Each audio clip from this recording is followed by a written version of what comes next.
To one tonight who says he's saving cash by actually sleeping in his office. He has his believers. Some also question whether this is a stunt. We'll let you be the judge. Here's Randy Kay.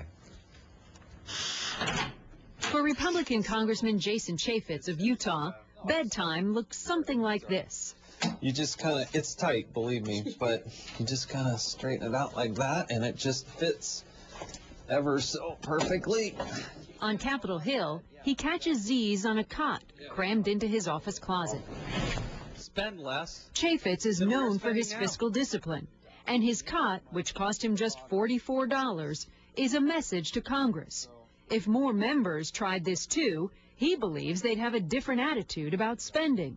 You consider yourself a fiscal conservative. Oh, yeah. And you live like one. Well, the Chaffetz family has a budget, too. A budget, he says, that doesn't allow for 2 homes, 2 mortgages, or 2 cars. Flights home to Utah each weekend to see his family are covered by an allowance. But even on a congressman's salary of $174,000 a year, he says Washington is still expensive. Representative Chaffetz says he didn't even look to rent an apartment here in D.C. because he didn't want to spend $2 grand on what he called a hole in the wall. And he didn't want to bunk up with other congressmen the way New York Senator Chuck Schumer does. He actually sleeps here at this townhouse. What do you think of Senator Schumer and Senator Durbin and these guys who sort of bunk up together in their home? Is that for you? Those are not 2 guys that I'd want to bunk up with. Chaffetz says he also paid for his own move from Utah to D.C. and took a pay cut from his previous job. So saving a couple $1,000s a month by sleeping on a cot, priceless. I got 3 young kids getting ready for college. Are you kidding? This got real expenses at home. And staying in touch with his family isn't cheap. We got rid of our landlines in our house and went all mobile. So even my 9-year-old has a mobile phone, and that way I can call her, and I can text her, and I can communicate with her.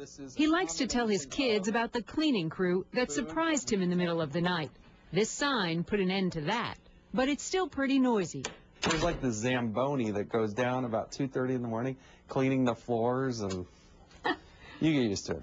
He's even used to showering all the way downstairs. In flip-flops, he heads to the House of Representatives gym. So is this the glamorous life in Congress that you had imagined? You know, when you're there and you got a big vote and everything's yes. Congressman Chaffetz isn't sure how long he can live like this. But when the lights go out, life in Washington is a dream. Sleep well, Congressman. Randy Kay, CNN, Washington. All right.